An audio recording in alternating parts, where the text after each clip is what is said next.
Mukomere bakunzi ba Authentic Christendom TV, Imana y'amahoro ibane namwe. Uyu munsi ni tariki ya mbere z'ukwa cumi, umwaka ni 2023. Ni itariki idasanzwe mu mateka y'u Rwanda kuva muri 90, igihe nyine inkotanyi zateraga u Rwanda n'akarere kose.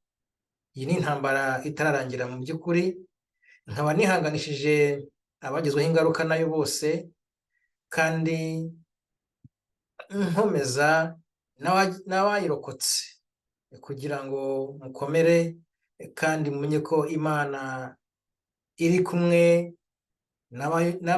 n'abicisha bugufi bakubahiriza amategeko yayo. Abarokotse iyi ntambara ndabihanganishije ngo mukomere, kandi mumenye ko Imana ije kurangiza izi ntambara, cyane cyane kububaha amategeko y'Imana bakayicisha bugufi bazabona iherezo ry'iyi ntambara. Authentic Christendom TV, nkuko nakomeje kubibabwira, bivuga ubwami bwa Kristo butarimo itekinika ry'abanyapolitike. Ibi si ukuvuga ko iyi channel ari umurongo wo kurwanya abanyepolitiki, oya, ahubwo ni umurongo Imana ikoresha nk'indangururamajwi y'itorero mu gukebura abanyepolitiki bimika antikristo, bimika umwijima wa antikristo. Mwibuke ko imwe mu nshingano z'itorero ari ukuba umunyu n'urumuri by'isi. Uruhare rw'abanyepolitiki na za guverinoma ni ugukoresha inkota y'ubutware baba bahawe mu kwimakaza ubutabera kuri bose. Guverinoma zikoresha inkota y'ubutware mu kwimakaza agahiri n'agahinda, ayo twita abuse of power mu Cyongereza. Izo guverinoma ziba zifitanye ibibazo bikomeye, urubanza rukomeye n'Imana. Kubw'ibyo uyu munsi nzanywe no kubaha no gutanga umuburo kuri killing machine cyangwa se RPF inkotanyi. Benshi muri bwibaze mutese uyu nabaye umuhanuzi, kuko ntimujya mubona nanjye mvuga nsimbagurika cyangwa mvuga indimi. Ahari ibi byatuma mwibaza niba nanjye ndi umuhanuzi. Njye ntabwo ndi umwe mu bumva amajwi, muri bamwe bumva amajwi, ariko hari ukundi kuntu nkorana n'Imana bucece. Ni muri ubwo buryo rero Imana yampaye ubutumwa bwo guha killing machine, yabumpaye bucece. Si ngombwa ngo mpinde umushyitsi, si ngombwa ngo nsimbagurike, si ngombwa ngo nce igikuba, kuko Imana hari ukuntu ikora bucece. Ubutumwa yampaye rero, yampaye bucece, buri muri Yona igice cya mbere umurongo wa 2.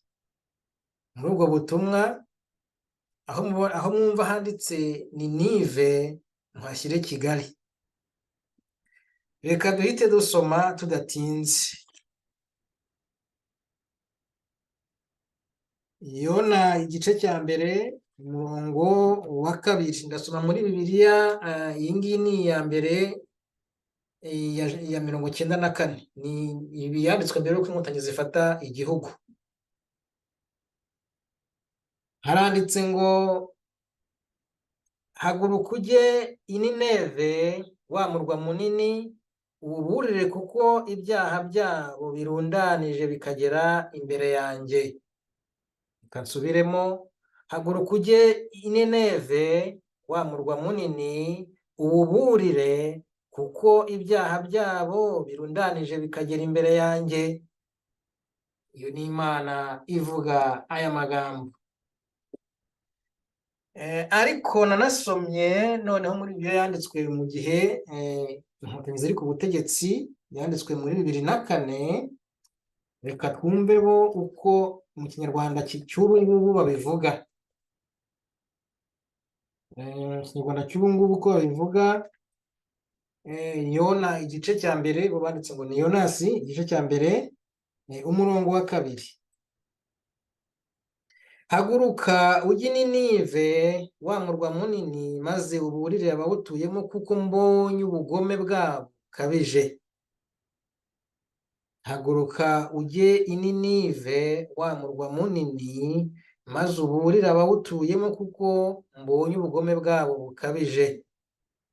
Nabwiye ngo ahanditse Ninive muhashyire Kigali. Ubugome bwa Kigali Imana yabonye ko bukabije.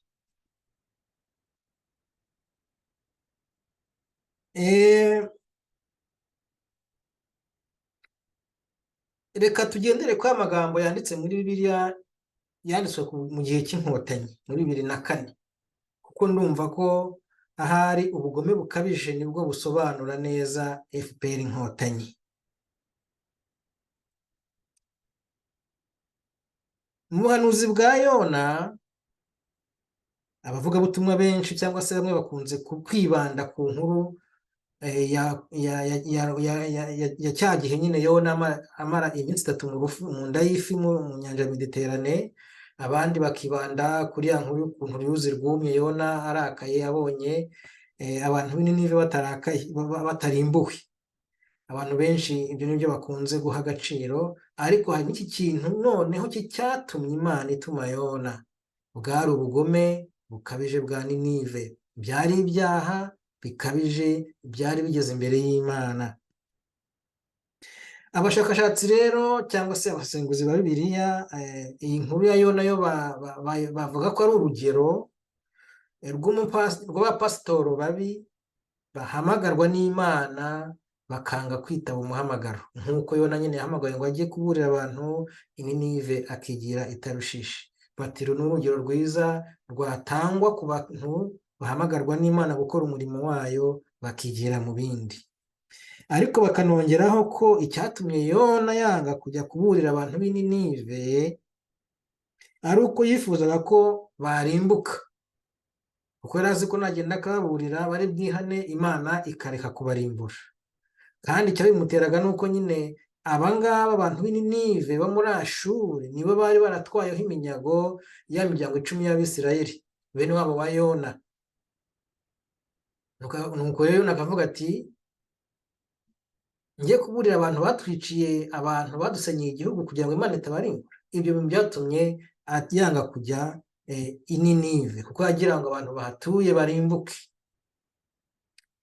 Ariko hari n'ikindi cy'uko baranicaga, nabyo umuntu yabitinya, ariko bitewe n'uko yashyize akajyayo kandi ntibamwice, ndumva inkuru cyumvikana ko cyatumye atajyayo bwa mbere kwari uko atifuzaga ko barokoka, yifuzaga ko barimbuka.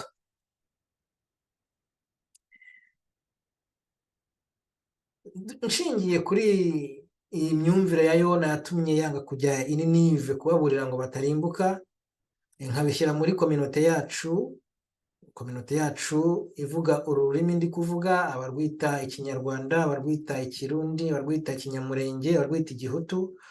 Uko mwarwita kose ni ururimi rumwe rwagiye rugeramo impinduka nkeya bitewe n'aho abantu baherereye. Kominote rero ivuga uru rurimi irimo ba Yona benshi. Ikominote irimo Abahutu n'Abatutsi irimo ba Yona benshi.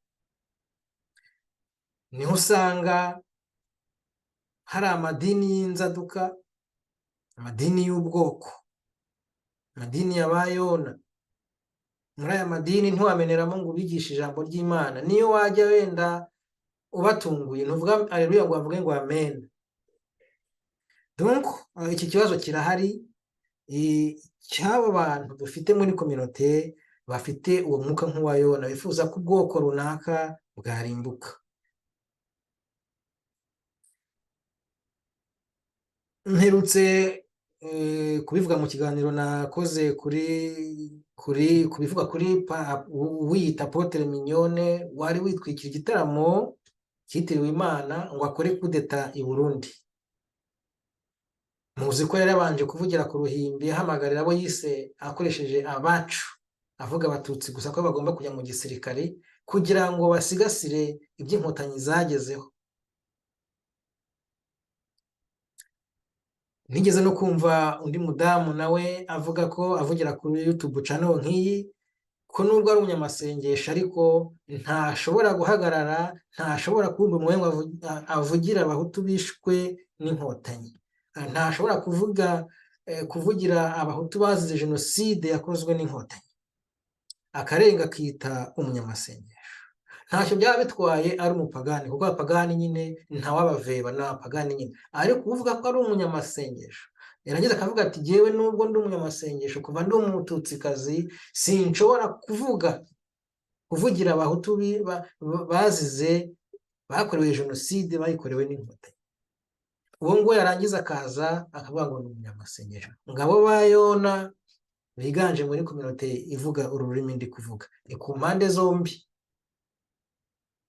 buri ruhande, mu bahutu no mu batutsi hari aba bantu bafite iyo mentalite, bagifite uko gushaka ko abantu runaka barimbuka, kandi bita abanyamasengesho, bita abakristo. Abapagani bo ibyo nyine turabyumva ko niwo mwuka wa Satani ubakoreramo, ariko se mwebwe mwakijijwe, mwita bakijijwe, ni gute mugifite uyu mwuka nk'uwa Yona? Imana itugirire neza.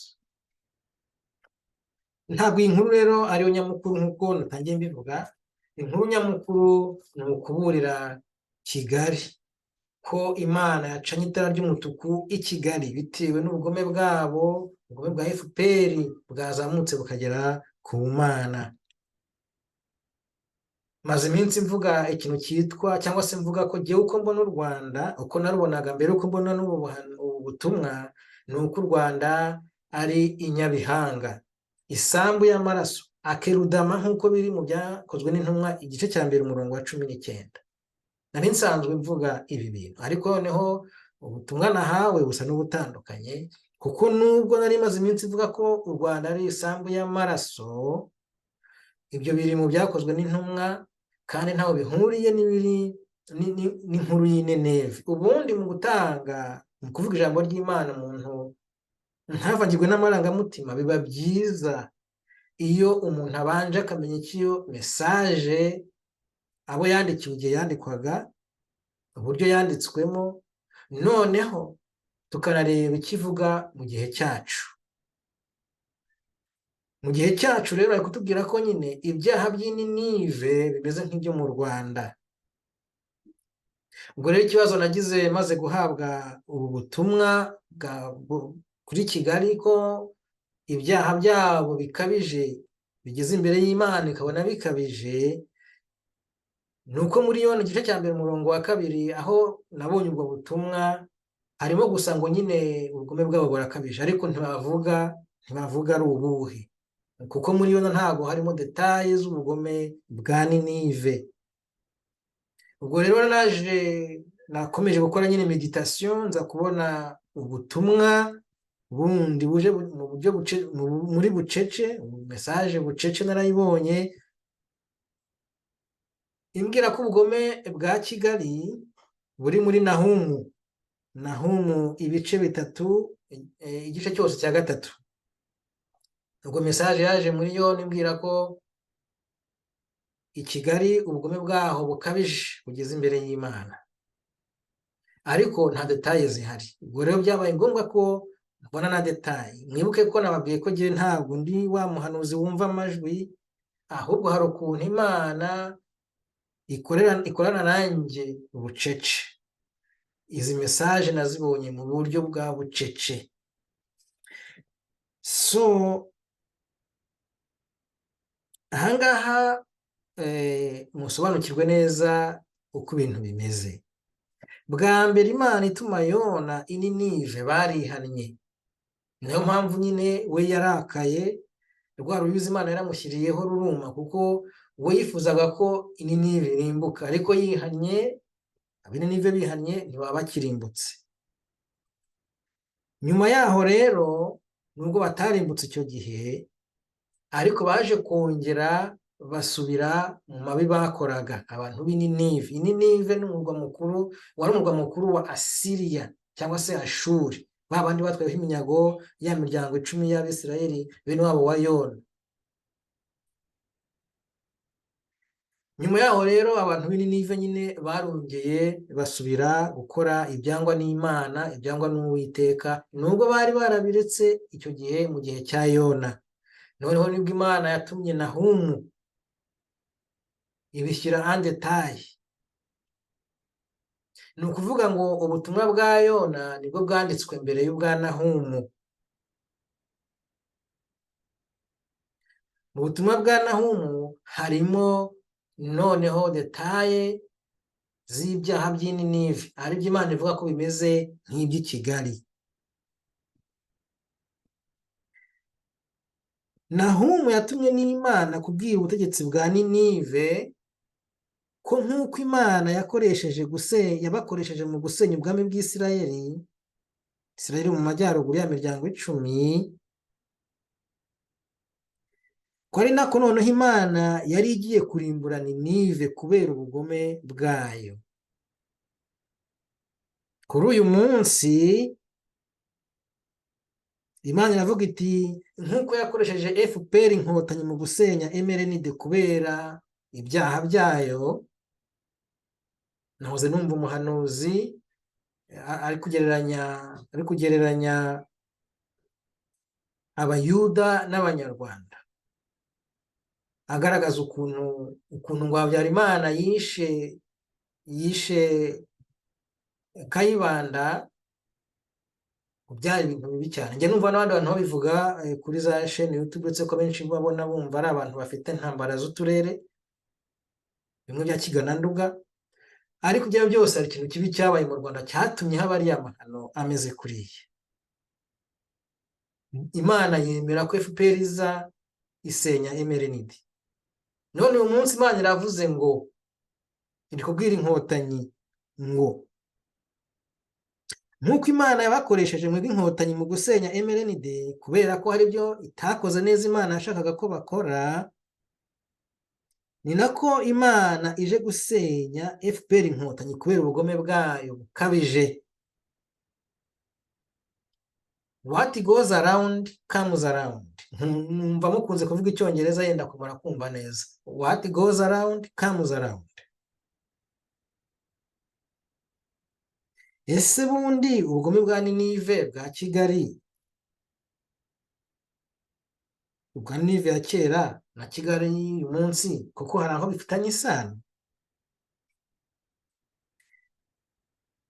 Reka dusome Nahumu ibice 3 umurongo wa mbere turebe niba hari isano ubugome bwa Ninive na Kigali uyu munsi hari aho bifitanye isano. Hanyuma turakomeza turakoresha ya Bibiliya yanditswe mu gihe cy'inkotanyi, kwera niho ari mu Kinyarwanda bumva neza.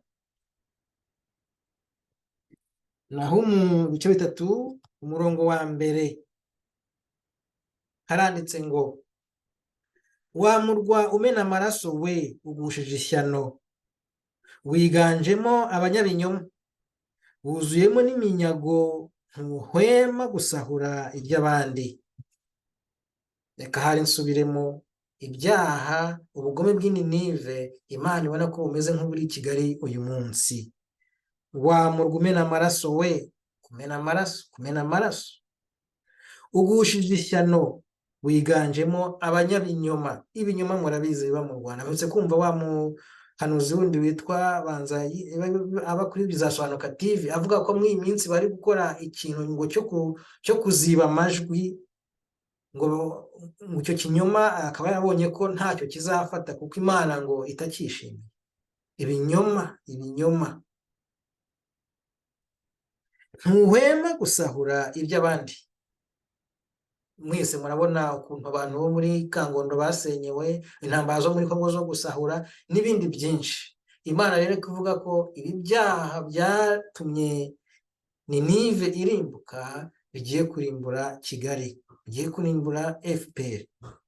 Kandi dukurikije uko tubona ibintu bigaragara ko ibyaha bya Kigali birenze bya Ninive, kuko nka biriya bintu byo gucuruza ingingo z'abantu niba ari byo koko, ni ikintu kibi cyane. Kijya gusa na bya byaha by'i Kanani. Kanani cyatumye Imana ibambura burya butaka, ni uko batangaga ibitambo by'impinja ku kigirwamana. Ibyo bintu byo kubaga abantu ukavanamo ingingo, c'est très grave, ni ikintu kitashobora kwihanganirwa cyane. So ni ukuvuga ngo aho ibyaha bya Kigali birenze ibya Ninive. Njya numva kandi tujya tunakurikira nyine, hari abanyamakuru kuri za cano bavuga bati reka tubahe ibimenyetso by'ibyo tuvuga, aba Gisovu Kibuye tujya twumva ko, tujya tubona ko nyine akunze gutanga ibimenyetso, kirajya agashushanya ashyiraho za fureshi n'iki byose, ntubakunze kuvuga ko we atanga ibimenyetso. Sinzi niba dukeneye gutanga ibimenyetso ku bugome bwa Kigali, hari utabubona se? Ariko wenda reka ngire bikeya mbasangiza, yenda kugira ngo abankurikira mugire nosiyo y'ibyo Imana iri kuvuga biyirakaje cyane.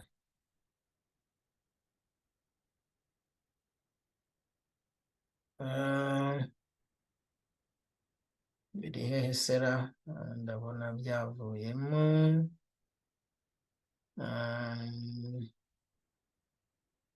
Ndabona byavuyemo, reka nze mbishake, ntabwo ariyo, ntabwo ari byo, reka nze mbishake, munyihanganire, ndashaka, reka nze mbishake, kanya gato mwihangane.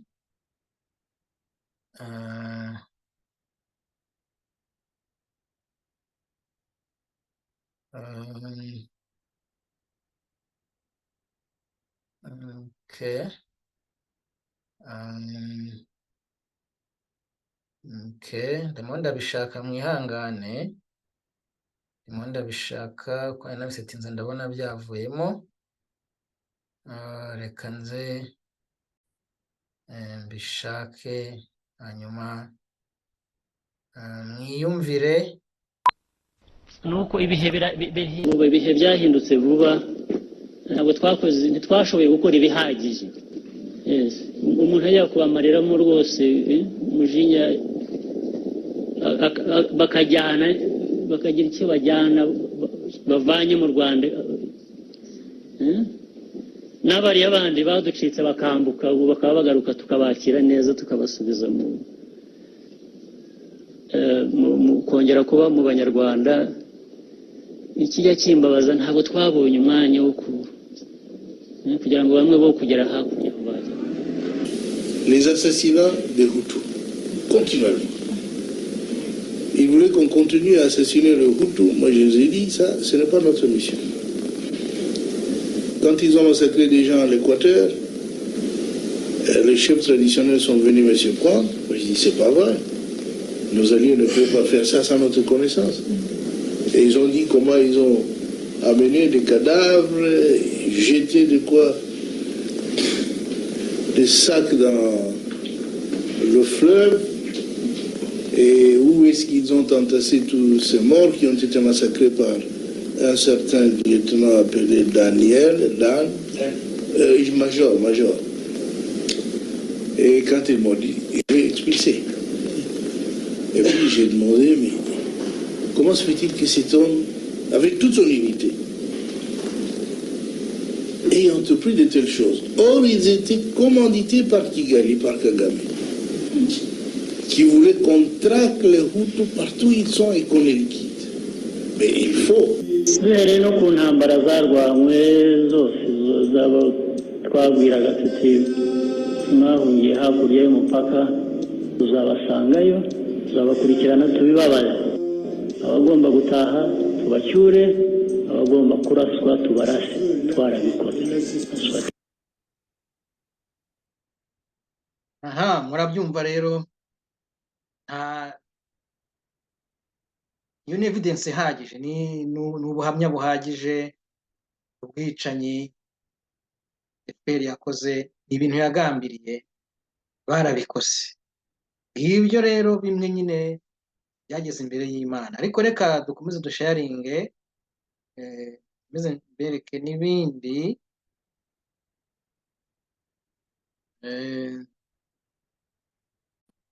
n'ibindi, kuko si biriya gusa. naba ari ukutwirukana naba ari ibiki bigiye kuba mu Rwanda natwe ntago tubizi. Nkanjye hano ndasubira muri Kongo kuko nta hantu mfite ho kuba hano mu Rwanda. Muri Kongo suracaye? Ndacaye, ndashakisha inzira zose. Aho nanyuze nca n'ubundi niho nzanyura. Imbunda ziri gukora iki? Nyine zije niwanga kwisenyera urumva nawe barakurasa. Niterabwoba kandi iterabwoba rikorwa na guverinoma ku baturage yagombye kurinda. Icyo nacyo kiri mu bintu byashimishije Imana. Ni byinshi cyane, hari n'ibindi, hari ndebe ibindira, ndebe n'akandi kamwe, akandi kantu nako ubona ko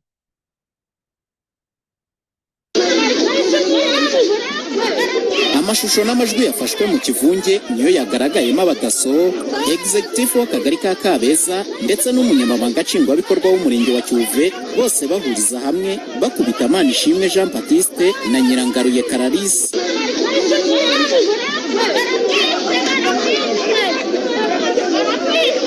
Ubwo radiyo na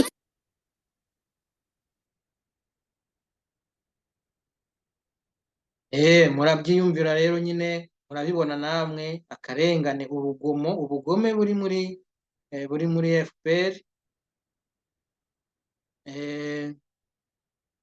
ntibusanzwe, hari urugomo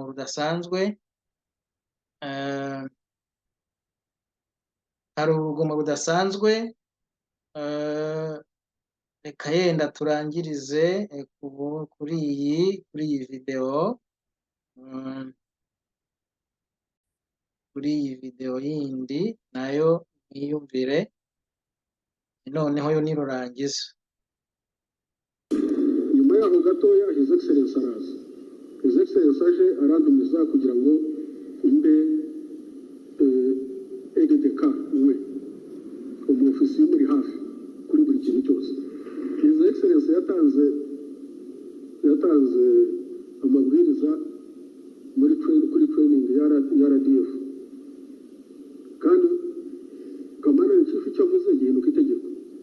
Yaravuze ngo ndashaka RDF kuba trained kuba a killing machine, aho iciye ntagire igisigara. Nyuma yaho gatoya His Excellence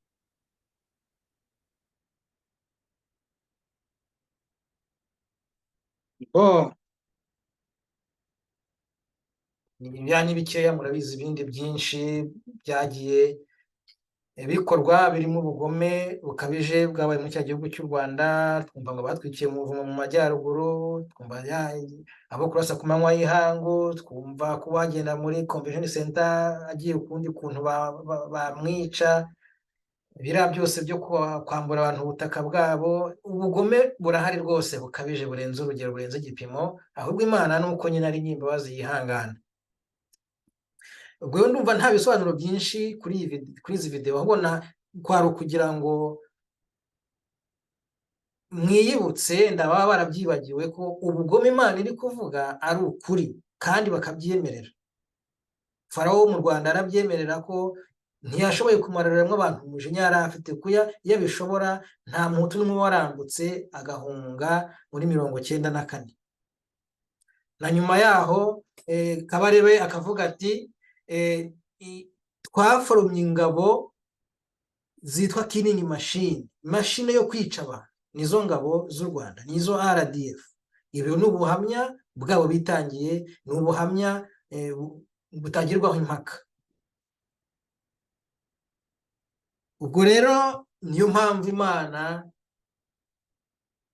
ibahaye ubu butumwa ko nk'uko ubwo bugome babukoresheje ngo basenyaga Emerenide, ko nabo Imana igiye kubasenya bitewe n'uko ubugome bwabo bukabije cyane. Reka dukomeze dusome kino gice cyose cyo muri Nahumu, ibice 3. Ni ukuvuga ngo ibi bintu biri iyi message iri muri Nahumu, aho tugiye gusoma umurongo ikurikiraho, ni ibizaba kuri Kigali. nidahinduka, ariko ihindutse bishobora kutaba. So twasomye rero umurongo wa mbere, sinzi ko twakongera kuwusubiramo, ariko wenda reka musubiremo noneho dukomerezeho. Wa murwa umena amaraso we, ugushije ishyano, wiganjemo abanyabinyoma, wuzuyemo n'iminyago, ntuhwema gusahura iby'abandi. Aho twahasomye. Umva noneho rero ibikurikiyeho, niba ibintu batabiretse mwumve ibikurikiyeho. Umva urusaku rw'inkoni z'abayoboye amafarasi, umva urusaku rw'inziga z'amagare y'intambara, umva imirindi y'amafarasi yiruka cyane, umva n'ikiriri cy'amagare y'intambara asimbagurika. Kigali niyo iri kubwirwa. Dore abarwanira ku mafarasi bagabye igitero, inkota ziratera ibishashi, amacumu ararabagirana, abaguye ku rugamba ni ishyano ryose, intumbi ziragerekeranye, imirambo ntibarika, abantu bagenda bayisitaraho. Iyo ni Kigali FPR Inkotanyi iri kubwirwa. Ninive, ayo ndaya kabuhariwe, Ninive navuze ngo muhashyire Kigali, yari ifite uburanga buhebuje, yari umupfumu w'umuhanga, yigaruriraga andi mahanga ikoresheje ubusambanyi, yigaruriraga andi moko ikoresheje ubupfumu. Nicyo gituma Uhoraho Nyiringabo ayibwira ati, dore ndakwibasiye.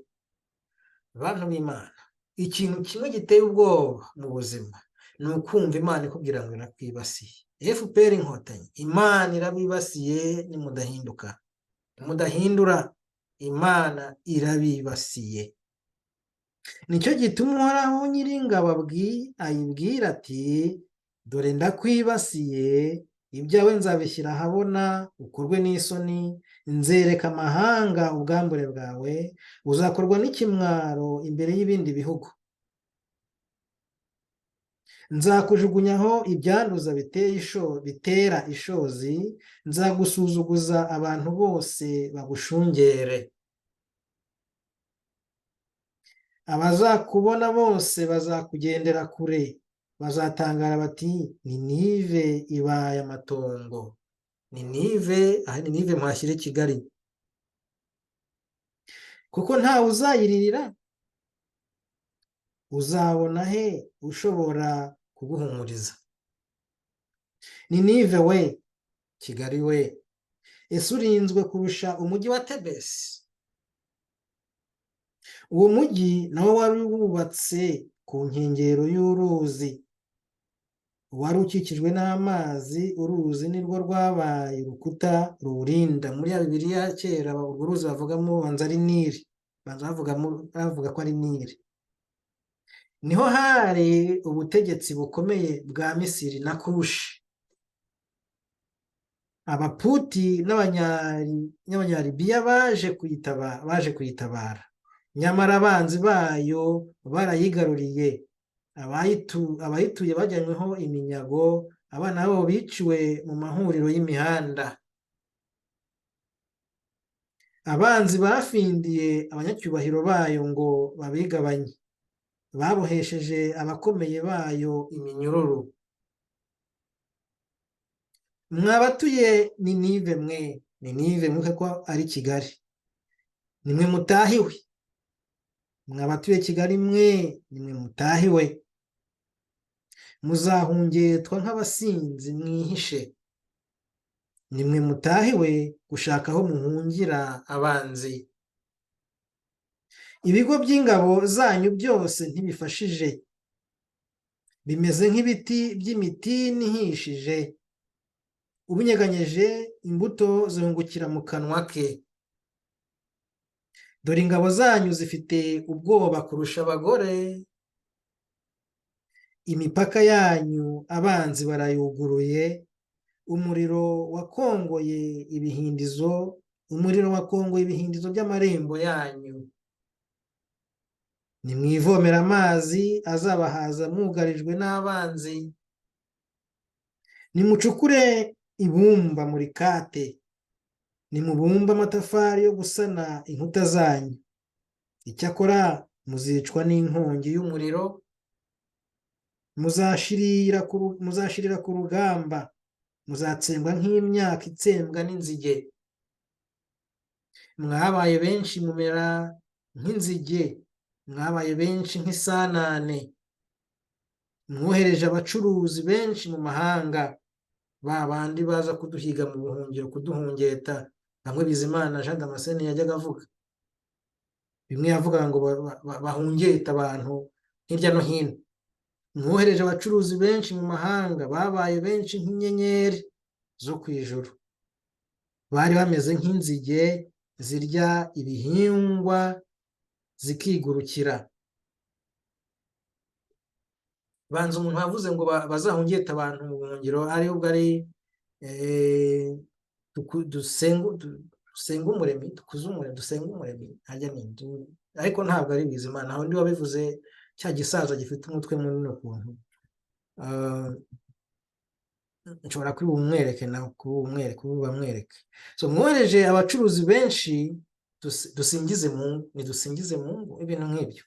Mwohereje abacuruzi benshi mu mahanga, babaye benshi nk'inyenyeri zo ku ijuru, bari bameze nk'inzige zirya ibihingwa zikigurukira. Ingabo zanyu zari zimeze nk'inzige, abatware b'ingabo bari bameze nk'irumbo ry'ibihore byirirwaga ku nzitiro iyo hari imbeho. Iyo hamaze gushyuha birigurukira, ntawumenya aho birengeye. Mwami wa Ashuru we, mwami wa Kigali we, abatware bawe barishwe, abagaba b'ingabo zawe basinziriye ubuticura. Dore abaturage bakwiriye imishwaro nk'imisozi ku musozi, ntago habonetse umuntu wo kubakoranya. Erega nta muti wakomora ibikomere byanyu, inguma zanyu ni simusiga. Abazumva ibyababayeho bose bazabishimaho, kuko nta n'umwe mutakandamije. Ngayo amagambo yoherejwe kuri FPR Inkotanyi.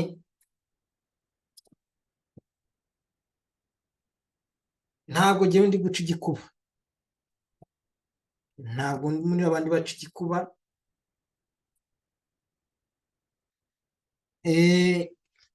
Haracyari amahirwe ko ibintu bitaba kuri FPR Inkotanyi, baramutse bihannye, baramutse bahindutse. Ariko niba nta gikozwe, ubutumwa n'ubwo, nkuko mwagiye mupinga n'ubundi bwinshi, nabwo muzabupinga bien sûr. Ariko haracyari amahirwe ko ibintu bitaba mu Rwanda. FPR iramutse yumviye Imana, ntigwe mu mutego w'abayibanjirije.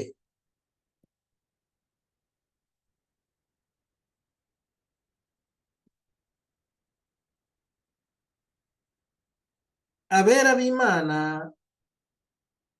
ntimucike ururondogoro, cyangwa se ntimukuke imitima. Ubutumwa bwa Nahumu burimo ibice bibiri.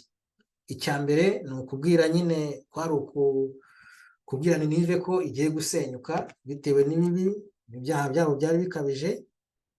Ariko yanatanze ihumure ku Bisirayeli, kuko Abisirayeli bari bari mu kaga iyo bajyanyweho iminyago hirya no hino. Ababwira ko abazihana Imana izabagarura mu gihugu cy'isezerano, isezerano Imana yasezeraniye sekuruza Aburahamu. Niyo mpamvu ubundi Nahumu bamwita Comfort cyangwa se Console, kuko yari umuhanuzi w'ihumure ku Bisirayeli. Namwe rero bakunzi cyangwa se bakristo mwemera Yesu Kristo, ariko mwaguye mu mitego yo gukorana na FPR mu kumena amaraso no kugira nabi, nimuhumure niba mwihannye. Niba mutarihana, cyangwa se niba mwumva ko bireba FPR gusa, niyo waba utari muri FPR ariko warakoze ibishakwa nayo mu kugira nabi, ntuko ku mutima, niba wemera kwihana ukagarukira Imana. Ibyo mugomba kwihana ni byinshi, ariko bimwe biri muri Yesaya ibice 10 umurongo wa mbere kugeza ku murongo wa 2. Ndavuga abijanditse mu bikorwa bya FPR by'ubugizi bwa nabi. Reka tubisome muri Yesaya ibice 10 umurongo wa mbere kugeza umurongo wa 2. Ibyo abantu bijanditse mu byaha bya FPR bagomba kwihana niba bashaka gukira kurimbuka kwa Kigali.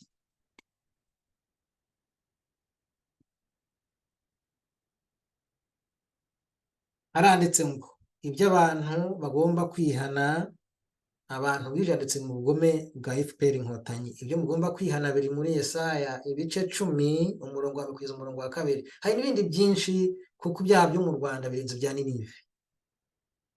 Bazabona ishyano abashyiraho amategeko arenganya, bazabona ishyano abashyiraho amateka akandamiza abandi, bazabona ishyano abahohotera abatishoboye, bazabona ishyano abima abakeneye uburenganzira bwabo, bazabona ishyano abarya imitsi y'abapfakazi n'imfubyi.